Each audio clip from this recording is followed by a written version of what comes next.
A very good evening and namaste to all of you. So, today we will begin with this letter number 38, which was written by Mahatma M to AP Senate.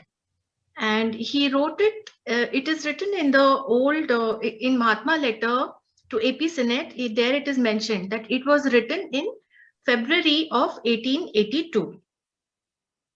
So, these letters, they are actually available.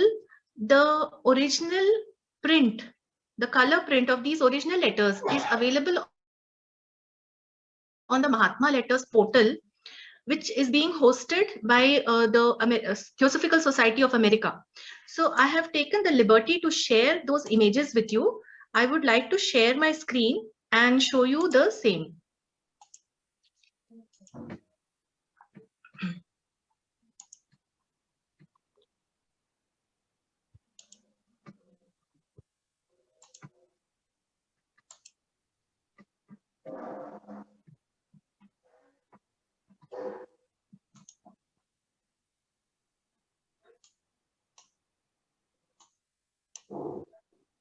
Okay, I hope my screen is visible.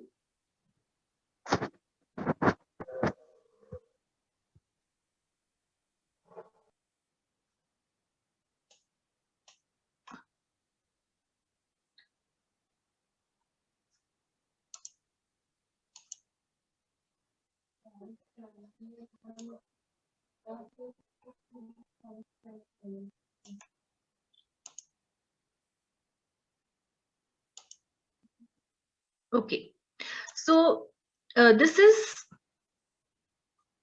the page number 1 and 2, and we have the following pages.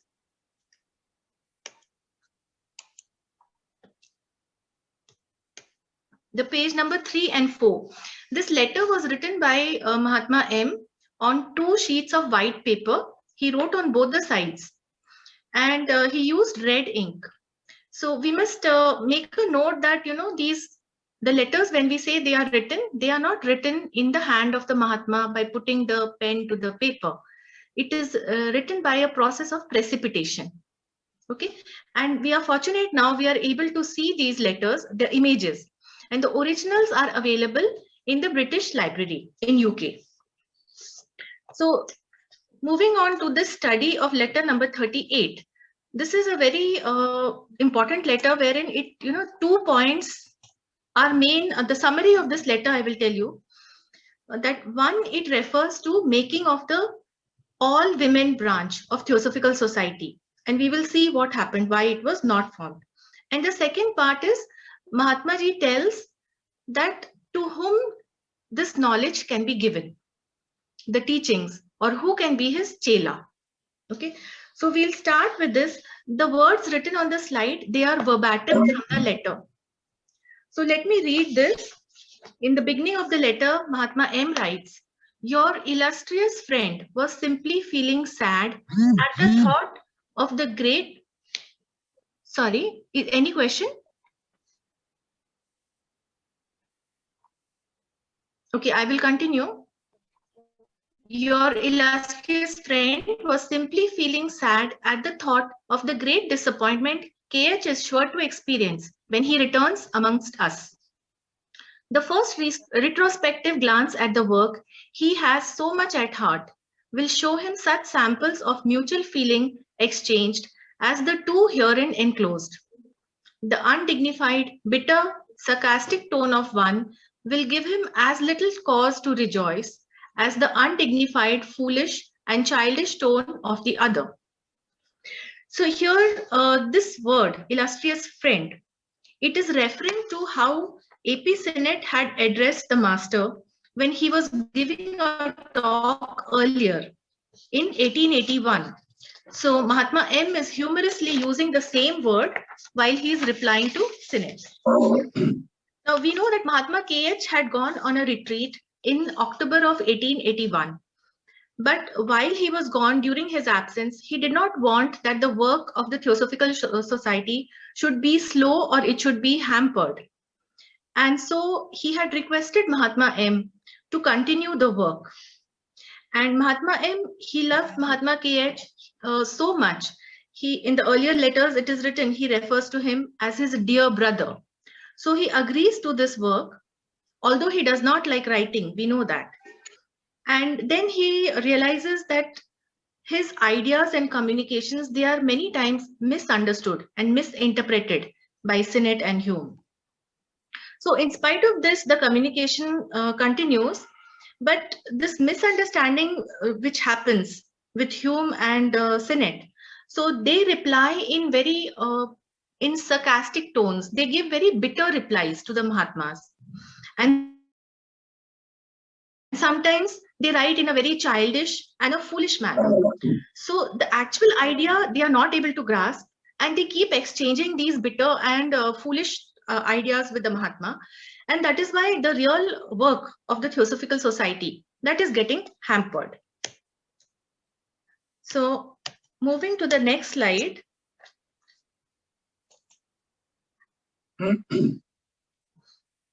Here Mahatma Ji writes that I heed it not, advising you to do the same, and see no satire where none is meant, and which is but frankness in speech, and the correct definition of the general state of your feelings towards the natives. Your solicitor knows better, of course. If the paragraph in question is not libellous, then all I can say is that a complete recodification of your libel law is very much needed. So here Mahatma M, he is telling Sinnett that he will overlook all the mistakes, what he has written in his letter, of being childish, being undignified, and the bitterness.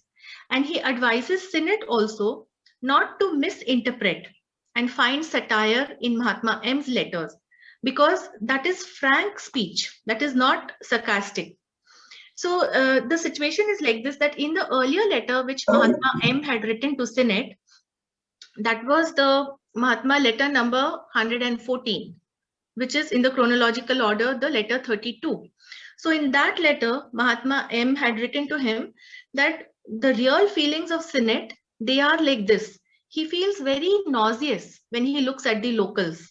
Okay, so there was a local person, a Bengali Babu, who had delivered that letter. And looking at these locals, this person, Mr. Sinnett, he feels very nauseous. So you see, we cannot put a facade. Mahatmas can look right through it. They know what are our real feelings. But when Sinnett read that letter, he took offense. He was not happy. And in his reply, he wrote some incorrect and false things, perhaps about that local or about the Mahatmas. So we don't have Sinnett's letter. We can only assume, because from this reply, it is clear that Mahatma M is telling he has written something which is libel. Libel means writing a slanderous thing which can be prosecuted in the court of law. Okay, so it is actually a legal crime. You cannot write like that about somebody. And this is what Mahatma M is cautioning him about. Okay, that you cannot write such things. Then further, Mahatma M says, you will certainly have trouble with her about the female branch. Her scorn for the sex has no bounds, and she can hardly be persuaded that any good can ever come from that quarter. I will be frank with you again. Neither myself nor any of us, KH being entirely left out of the question, would consent to become the founders, let alone the conductors, of a female branch. We all having had enough of our Annies. So this is the main thing.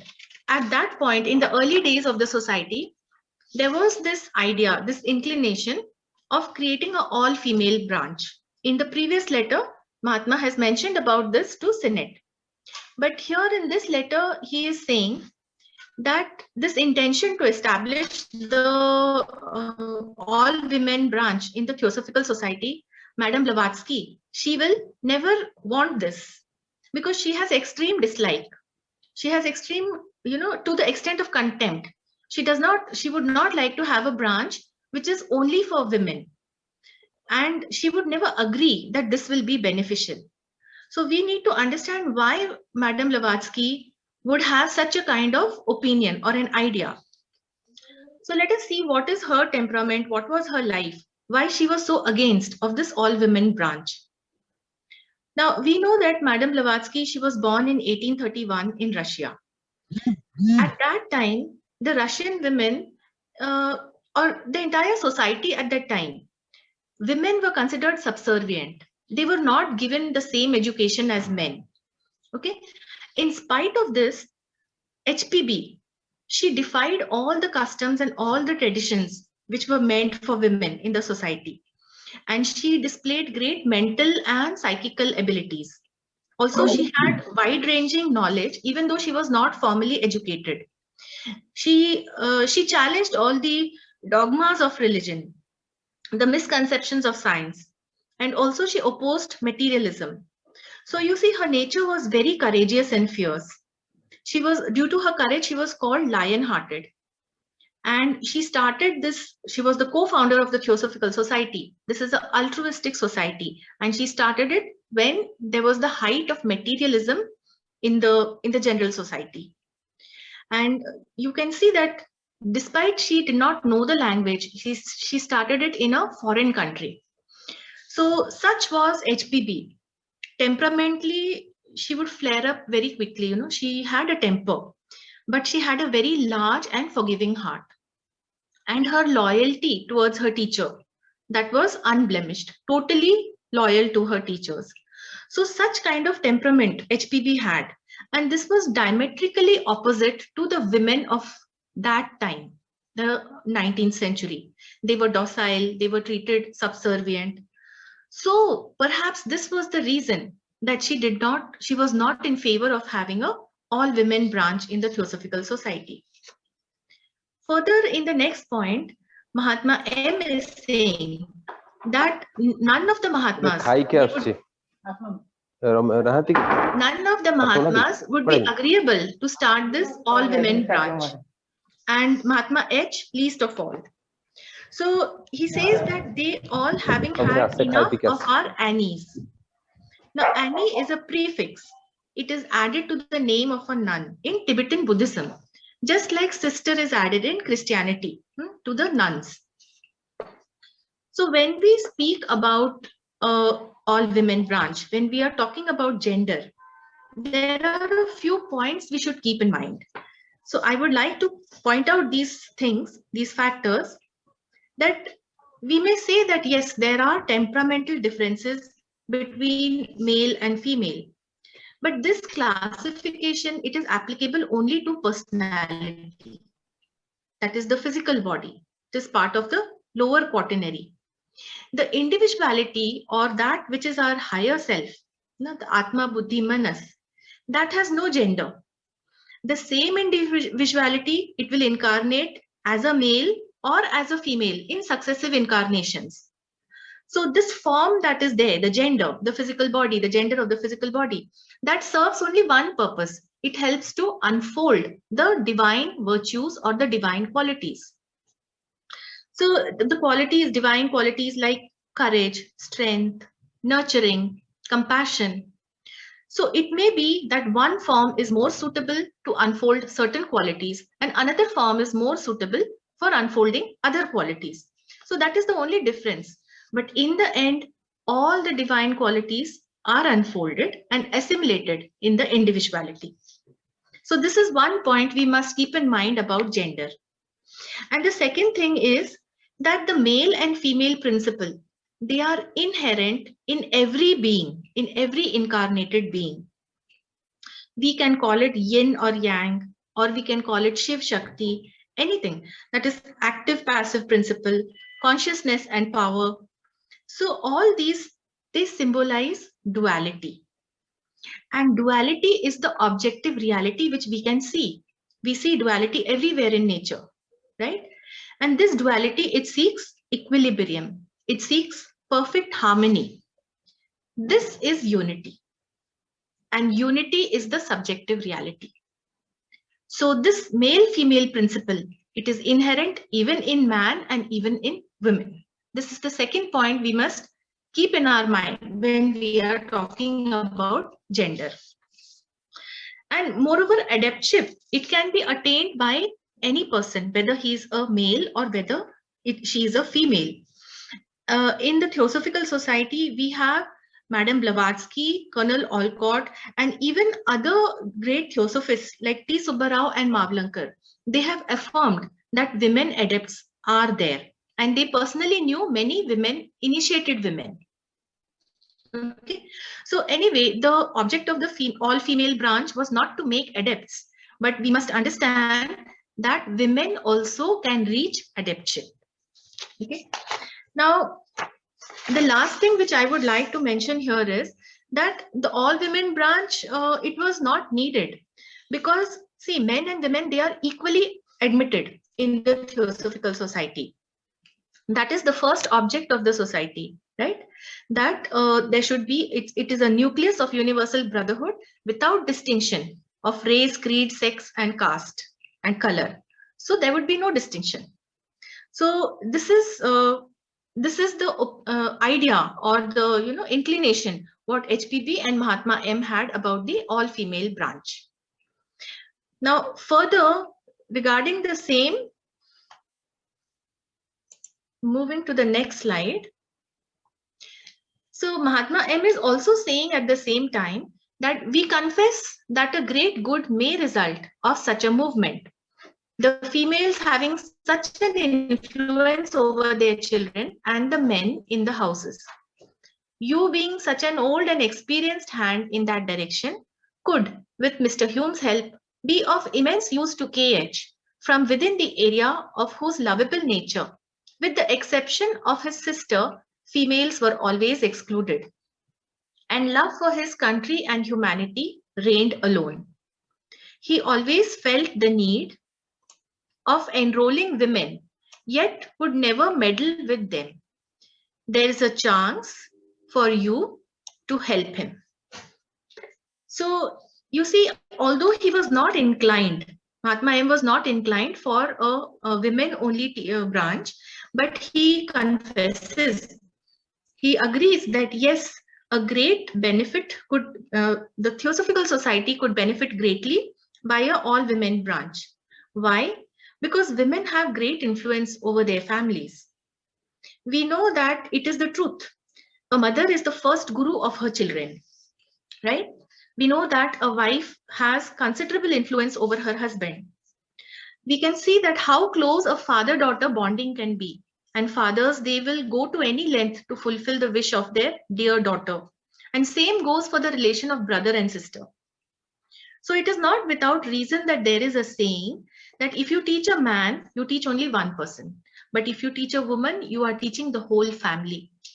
So if women were to join the Theosophical Society, the teachings of the society would spread very soon to entire families and societies. And Mahatma KH, he was always inclined to have this women branch. He was very amenable to the idea. But he did not proceed. He had not known many women in his life. The only woman he knew was his sister. And apart from that, all his love and affection was showered on his country and on humanity, right?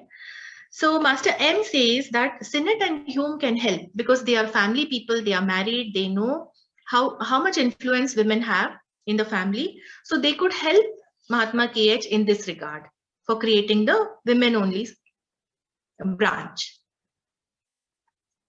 Now, moving on further, Mahatma M says, so this was all about the women branch, but I guess that the women branch was never created. And today, men and women are equally admitted into the society.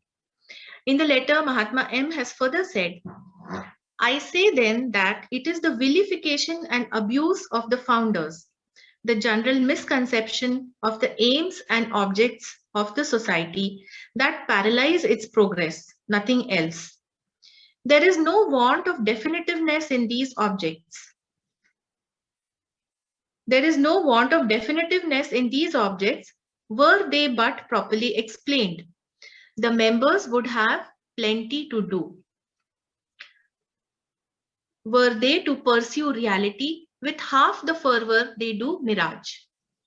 I'm sorry to find you comparing theosophy to a painted house on the stage, whereas in the hands of the true philanthropist and theosophist, it might become as strong as an impregnable fort.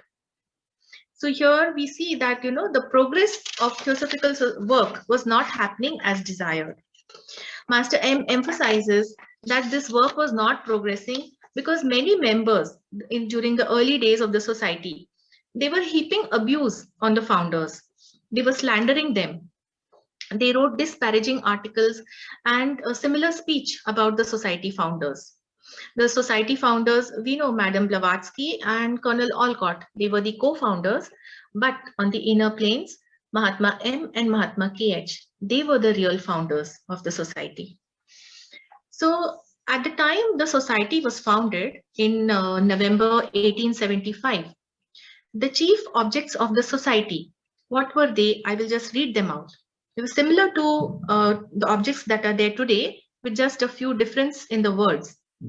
The first object was to form the nucleus of a universal brotherhood of humanity without distinction of race, creed, sex, caste, or color. The second object was to promote the study of Aryan and other Eastern literatures, religions, and sciences.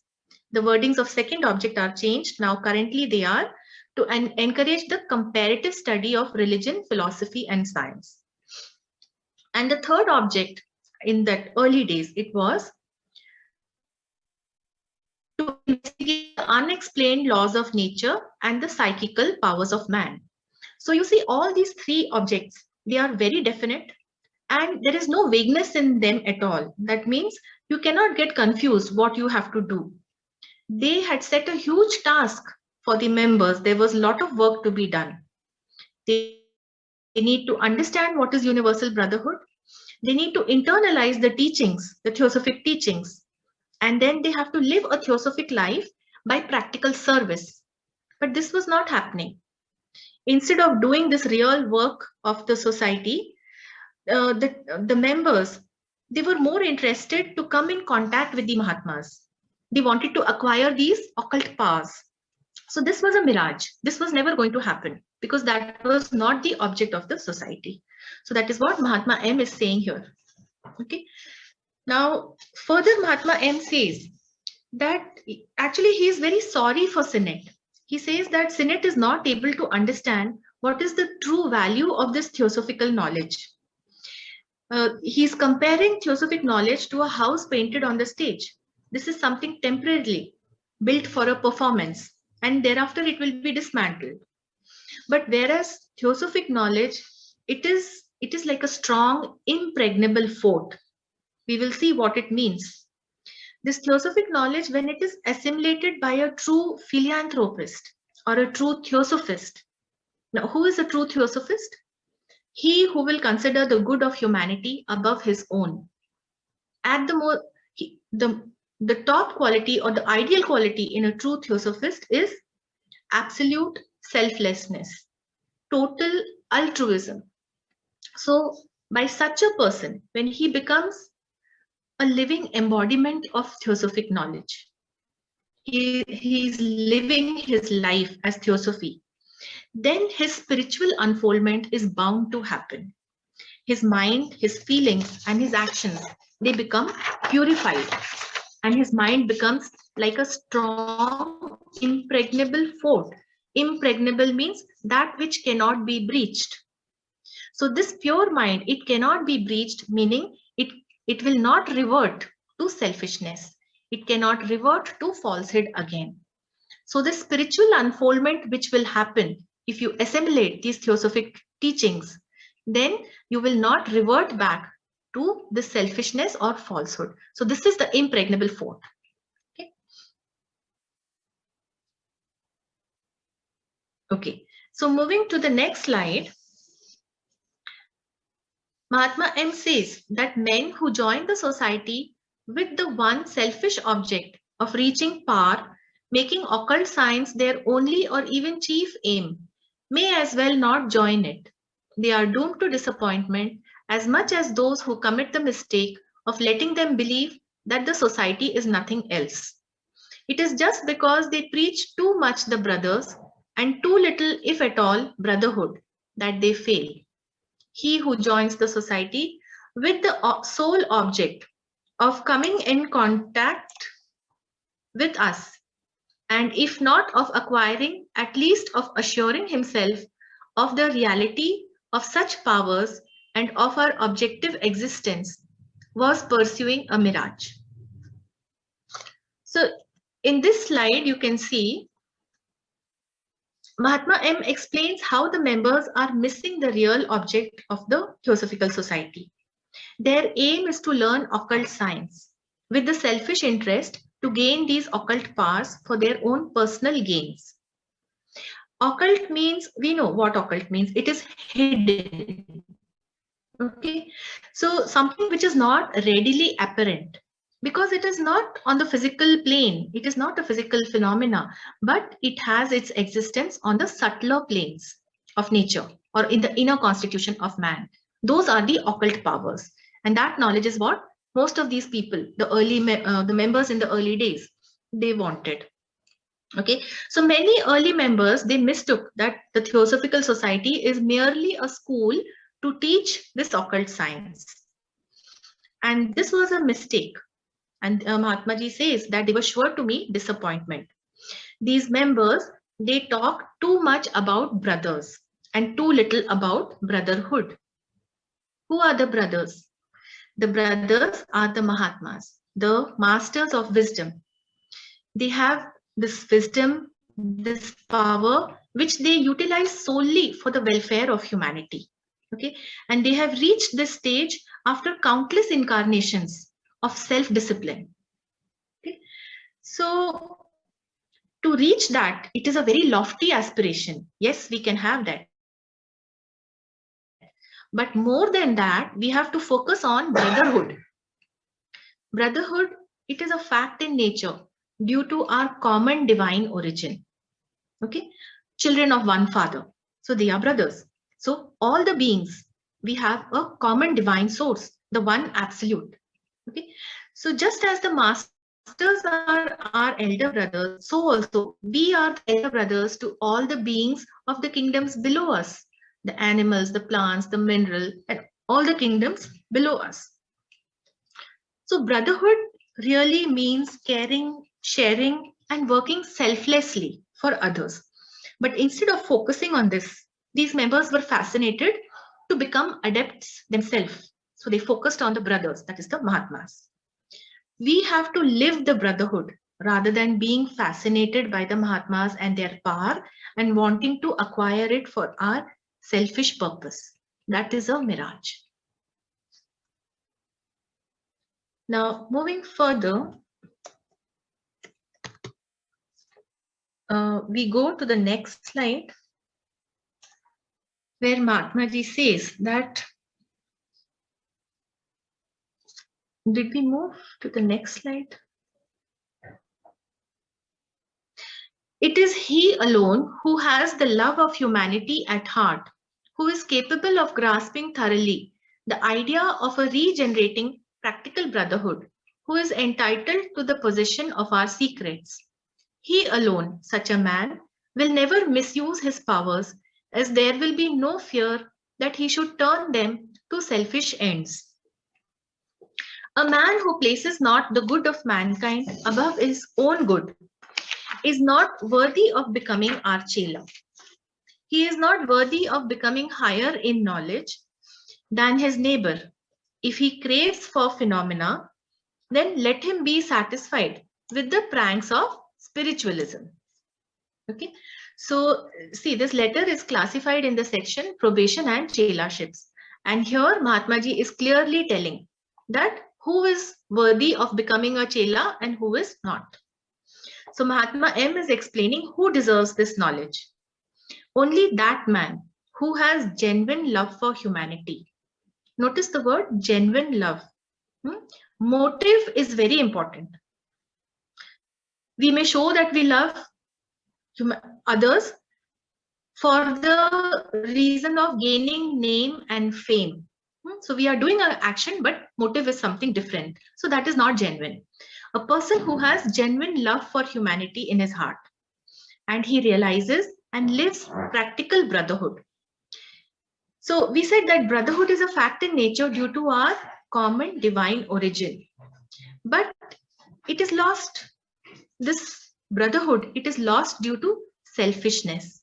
Each one is working only for his own interest, even at the cost of harming the others. To regain this brotherhood, to re-establish it, the only practical way is to be absolutely selfless, to work altruistically. That is the highest ideal of the true theosophist. And Mahatma Ji says that only such a person deserves the secret of these wisdom teachings and the latent powers. Because then there will be no risk, there will be no fear that these powers and this knowledge, it can be misused. So only such a person is deserving. The person who is unable to put this larger good of humanity before his own personal good, he is not an appropriate candidate to become a disciple or a chela of the Mahatmas. And he does not deserve to gain more knowledge than the rest of his lot. Why should he be given? Because he is just like them. This wisdom and power is to be used only and only for spiritual evolution of humanity and to relieve its suffering. So if the man is fascinated by occult powers only due to the glamour, that is the charm that is the phenomenal effects of this occult power, if he is fascinated by that, then Mahatma M says, let him be satisfied by pranks of spiritualism. So pranks of spiritualism, we must remember that during that century, the 19th century, in the Western countries, spiritualism meant calling the spirit of the dead to communicate with the family which was still living. Now, this is a misconception. It is totally false, this communication of spirit. And what is the actual phenomena happening behind it that the people did not know? Okay, so this is what Mahatma M is saying, that unless you are a true altruistic theosophist, you do not deserve to become the chela. So we move to now the next slide.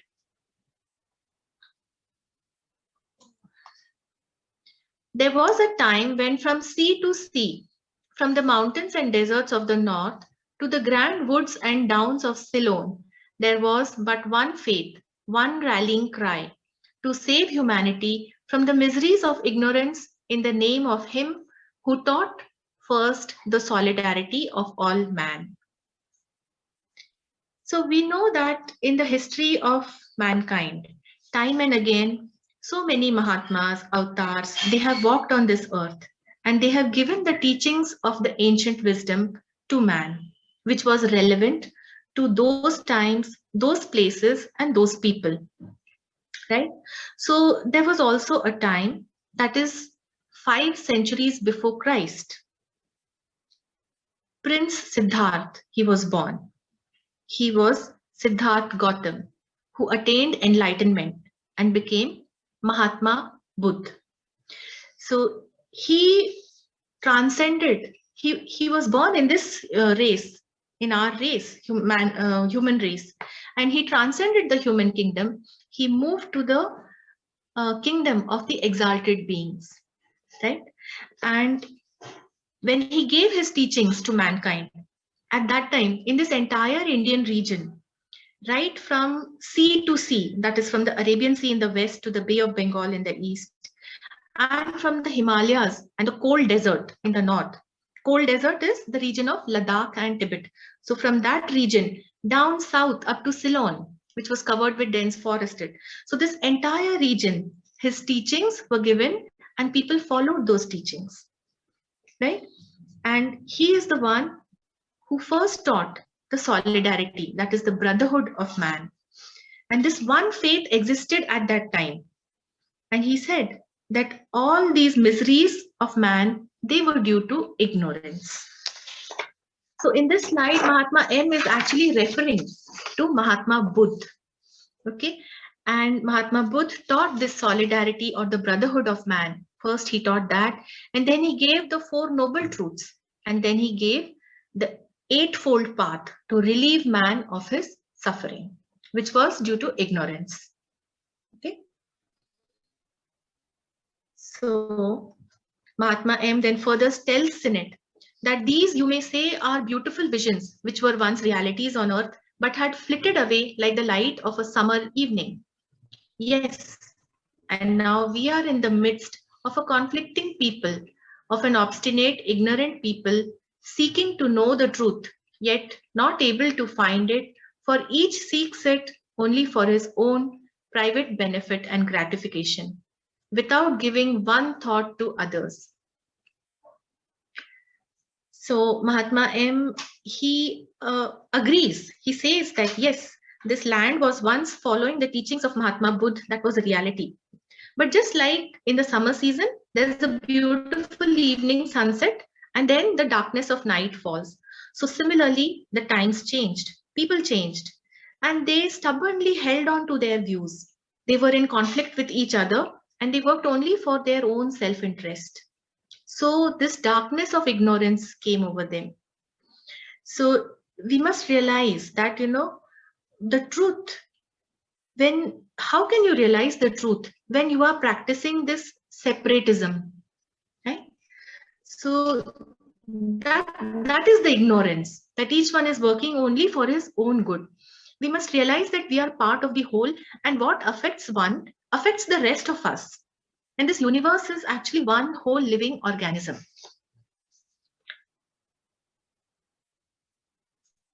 So further, Mahatma M has mentioned in the letter, will you, or rather they, never see the true meaning and explanation of what great wreck of desolation which has come to our land and threatens all lands, yours first of all.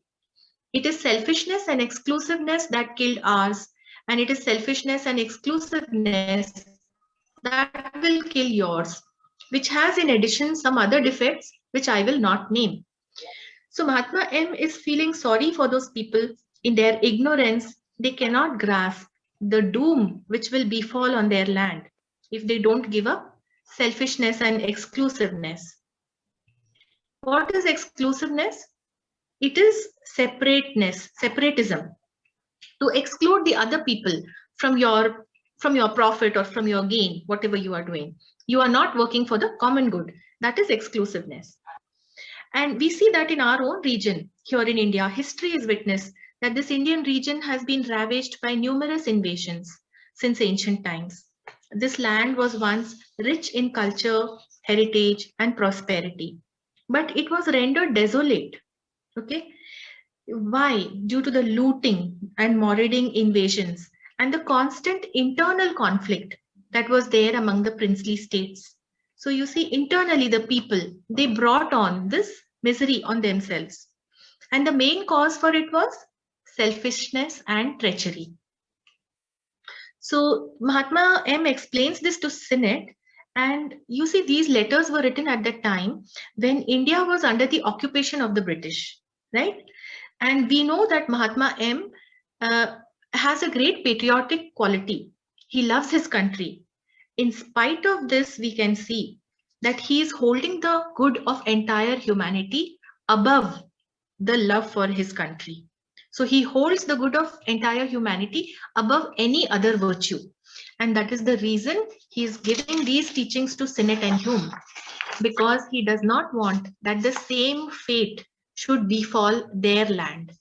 And that is why he wants this teaching to spread to the Western world. Such is the compassion of the masters of wisdom. Then we go to the next slide.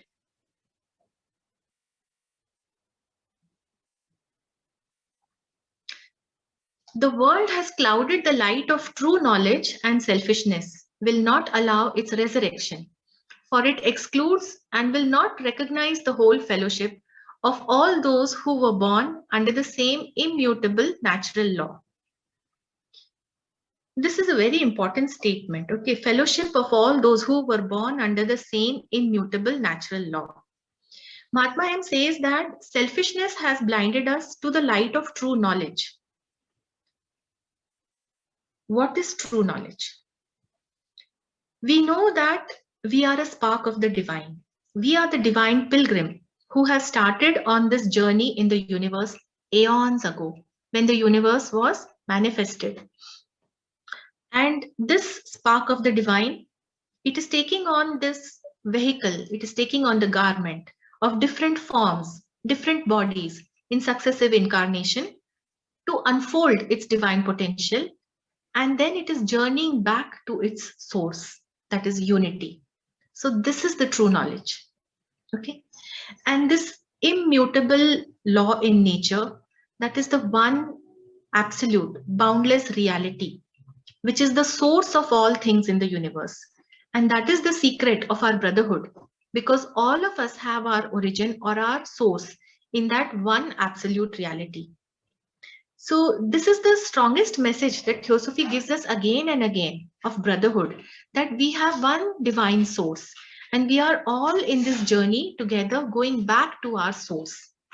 So if we behave selfishly and we exclude the others from ourselves, we are actually hindering our own journey. We are not able to go back to realize unity, and we are not allowing the light of true knowledge to shine on us. So if we remove this separatism, if we realize the oneness of all, then we can achieve our goal. And this is the importance of brotherhood, practicing brotherhood.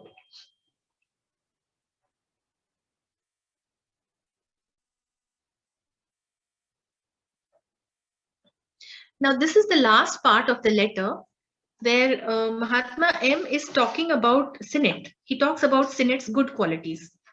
He says that you may see things. So Mahatma M has a very typical way of even appreciating a person. He will also mention about his negative qualities and at the same time also appreciate him for his good qualities. So let me read the slide. It says, you may see things in a false light and you do often so see them, but you do not concentrate all the light in yourself as some do. And that's one superior quality you possess over other Europeans we know. Your affection for KH is sincere and warm, and that is your redeeming quality in my eyes. Whatever happens, we too will ever remain your friends, as we would not blame sincerity, even when it is manifest in somewhat objectionable form of trampling upon a prostrated enemy, the hapless Babu. So we see here Mahatma M, he tells Sinnett that often Sinnett has an incorrect perception of things, right? But Sinnett is not self-centered. He looks at things from others' point of view also. So all the light is not concentrated in him. He also looks at things from other people's perspective. And that is one good quality because it was very uncommon in the Europeans. Okay. And Sinnett has genuine affection and sincere feelings towards Mahatma KH. So this is his redeeming quality. This absolves Sinnett of his faults. Even if he has some faults, Mahatma M is ready to forgive him because he has genuine affection and sincerity for Mahatma KH. And there is this person, hapless Babu, it is mentioned. So he was, in some letter it is given, he was the other Prayag theosophist. So we know what kind of feelings Sinnett had for the locals. And so he behaved in somewhat objectionable form with this person. But Mahatma M is saying that for that also you are absolved of that, and Mahatma M and Mahatma KH will forever remain his friend because of his sincerity. So these were the things that Mahatma M has mentioned and explained in this letter. And I think, yes, this is the end of letter 38. So thank you very much.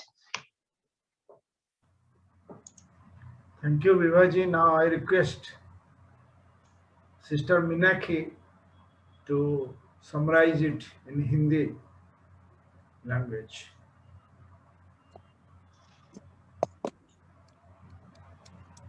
Yes. नमस्ते. Thank you brother, thank you sister. सभी को मेरा नमस्ते. महात्मा letter number 38, यह पत्र master M AP senate को लिखते हैं इन February 1882। मास्टर केएच के रिट्रीट के दौरान वे अपना काम मास्टर एम को सौंपते हैं, जो कि ह्यूम और एपी सीनेट से पत्र व्यवहार करना और ये दोनों कुछ शब्दों को लेकर गलत फहमी कर लेते हैं। इसलिए मास्टर एम कहते हैं कि मास्टर केएच के वापस लौटने के बाद वे इस बात को लेकर कितने निराश हो गए। थियोसॉफी का काम जो उनके दिल के करीब है, उसमें ऐसे विवाद ह्यूम और सीनेट के अशोभनीय, अयोग्य, कड़वे, निंदापूर्ण, मूर्खतापूर्ण, व्यंगात्मक विचार जो गलतफहमी के शिकार है।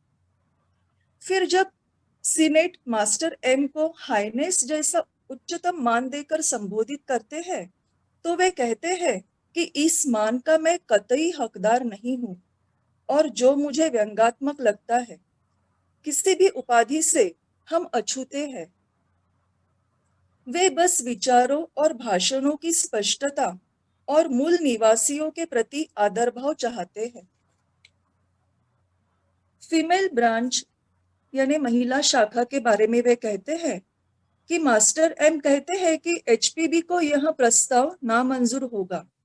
शायद ही इस बारे में उन्हें राजी किया जा सकता है, क्योंकि उस समय की महिलाओं की स्थिति बहुत दयनीय थी। ना ही हम में से कोई ऐसी शाखा के संस्थापक होने को सहमत होंगे। फिर भी हम कबूल करते हैं कि इस तरह के आंदोलन का एक बड़ा परिणाम हो सकता है, क्योंकि महिलाओं का अपने परिवार के सभी सदस्यों पर, बच्चों और बड़ों पर अच्छा प्रभाव होता है। चूंकि ह्यूम और सीनेट सांसारिक लोग हैं, उन्हें इस दिशा में अनुभव है।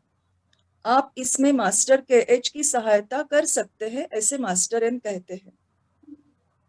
मास्टर केएच हमेशा महिलाओं को इस क्षेत्र में भर्ती करना चाहते थे, लेकिन अपने बहन के अलावा उन्होंने महिलाओं से संपर्क नहीं रखा। उनका एकमात्र स्नेह अपने देश और मानवता के प्रति है। संसार के संस्थापकों का अनादर और उनके प्रति तिरस्कार सोसाइटी के लक्ष्य और उद्देश्यों के प्रति अनादर या गलत धारणा ही उसके प्रगति में बाधा डालती है। उद्देश्यों के स्पष्टता की कोई गुंजाइश ही नहीं यदि उसे ठीक से समझा जाए। जिस उत्साह से मृग तृष्णा छलावे के पीछे आम लोग भागते हैं, उसके आधा उत्साह यदि वास्तविकता या सत्य को जानने की कोशिश करे तो मेंबर्स काफी कुछ कर सकते हैं। थियोसॉफी कोई शोभनीय वस्तु नहीं है। एक सच्चे थियोसॉफिस्ट और समाजसेवी के लिए यह दिव्य ज्ञान एक अभेद्य किले जैसा साबित होगा। जो लोग सोसाइटी में गूढ़ शास्त्र द्वारा अपना प्रभाव बढ़ाने की या सिद्धियां प्राप्त करने की आकांक्षा यदि रखते हैं और सोसाइटी इसके अलावा और कुछ भी नहीं ऐसी गलत धारणा रखते हैं, ऐसे लोग इसमें शामिल न हो, उन्हें निराशा ही हाथ लगेगी। लोगों में सिर्फ सिद्ध संघ के बारे में दिलचस्पी है, उनके कार्य या विश्व बंधुत्व में नहीं।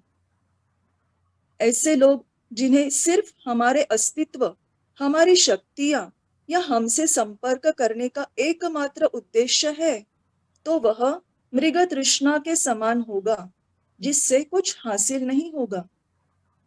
जिसके हृदय में मानवता के प्रति प्रेम भाव है और जो विश्व बंधुत्व को व्यवहार में लाता है, मानव के उत्थान का कार्य निस्वार्थता से करता है, वही हमारे रहस्य हासिल करने में सक्षम है।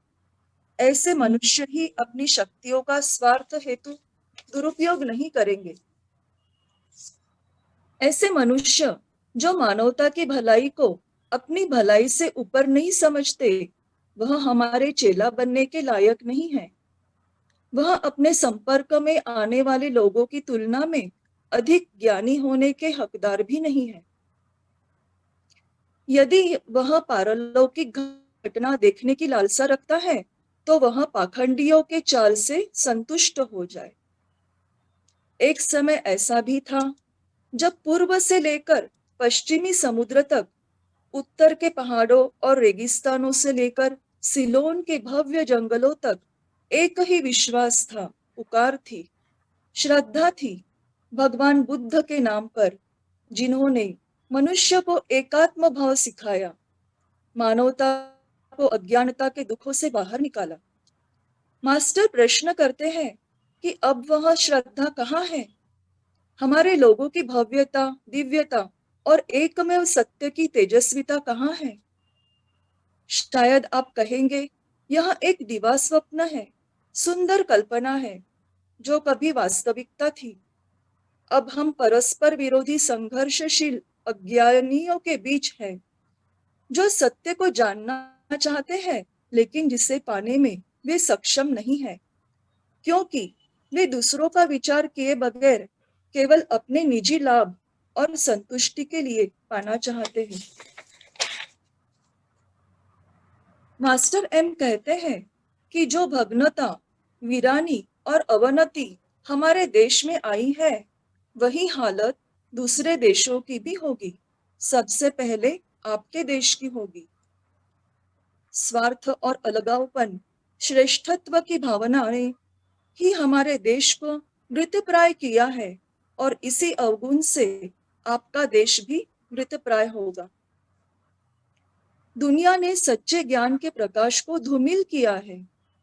स्वार्थीपन का अंधेरा इस प्रकाश को प्रकट होने नहीं दे रहा है, क्योंकि स्वार्थ ही अलगत्व की भावना दर्शाता है, जिसे प्रकृति के अपरिवर्तनीय नियम के तहत जन्म लिए सभी का बंधुभाव मान्य नहीं है।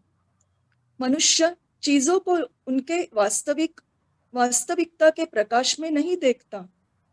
आप भी अक्सर ऐसा करते हैं, लेकिन अन्य लोगों की तुलना में आप वास्तविकता को देखते हैं। अन्य यूरोपियन की तुलना में आप में यह श्रेष्ठ गुण है। मास्टर केएच के लिए आपका नेक और सच्चा स्नेह, यह मेरी नजर में आपका पवित्र गुण विशेष है। मास्टर सीनेट को यह आश्वासन देते हैं कि चाहे जो भी हो, हम दोनों आपके दोस्त बने रहेंगे। आपकी ईमानदारी, सच्चाई का प्रदर्शन चाहे आपत्तिजनक रूप में क्यों न हो, जिसका असर हमारे एक शिष्य पर हुआ है, जो है हेपलेस बाबू, जिसे उन्होंने कहा है। नमस्ते, धन्यवाद।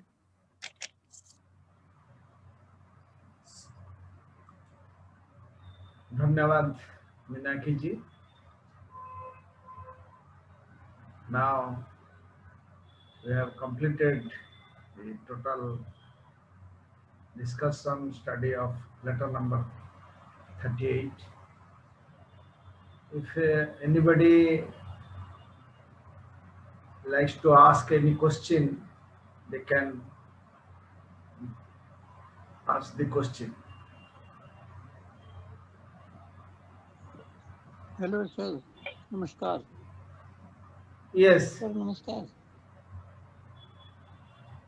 मेरी आवाज आ रही है आपको?